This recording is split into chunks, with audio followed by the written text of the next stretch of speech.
Survival mode. A lot of you don't even realize it. You're in survival mode all the time, where you're literally, your brain's main focus is, can I survive this moment?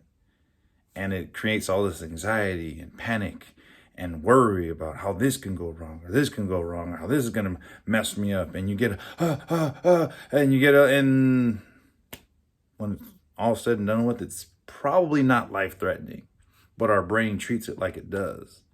And that's where you can't make good logical decisions. I mean, think about it. I've heard of people who are scared of dogs. I get it. As a kid, they had a traumatic experience with a dog. They're horrified of dogs. But when you're a grown adult, 160 pounds, and a little 10-pound chihuahua comes to bark at you, I've heard of people running into traffic to avoid the dog. Literally go towards cars going 30, 40 miles an hour to avoid a 10-pound dog. Once again, that's because that person's brain is in survival mode. That person had a traumatic event with a dog, so they think that dog is going to kill them. And then once you're in survival mode, you're like literally looking at a straw. Like you have all this huge vision, but you just focus on your one thing that can just like threaten you, and it becomes the biggest, worst deal in the world. And let's look at it rationally. What can a little 5, 10-pound chihuahua really do? Maybe scratch up your ankle, maybe cut you up a little bit, make you bleed. Can it really kill you? No. Can a car going 30, 40 miles an hour kill you? Yes. But when you're in that survival mode, all common sense just goes out the window. And what a lot of you don't realize is you're in survival mode all the time. And should you be? Probably not. But you're so unaware of it, it just kind of happens. I mean, think about it. We had ancestors for thousands of years. It had to be in the wild. And if there's a click of, here, what was that noise? And a person was like, whatever. Well, it could have been a wolf, could have been a bear. People who weren't overly cautious didn't survive very long.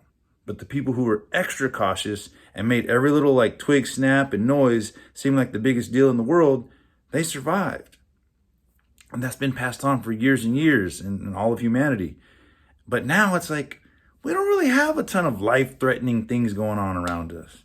But our brain still treats things like they are life-threatening. That's why we have this survival mode. And when you're in survival mode, your brain doesn't really function well. It doesn't see the 100 good things in front of you. It just sees the one life-threatening thing in front of you and blows it up and magnifies it. It makes it seem like the worst thing in the world. So how do we combat this survival mode? Like once you feel your heartbeat going like crazy, your chest is tight, everything's going crazy, just sit down. When you're overwhelmed and everything's going nuts, just stop and just say, hey, is my life actually in danger right now? Most of the time, it's probably not.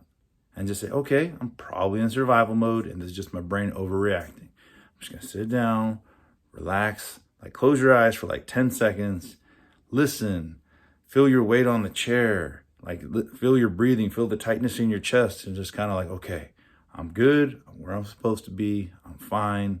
And then once you're out of that survival mode, then you can figure out what's the best thing I can do right now to make my situation better. You can accomplish anything you want as long as you're willing to sacrifice, put in the work. I believe in you. Go get them.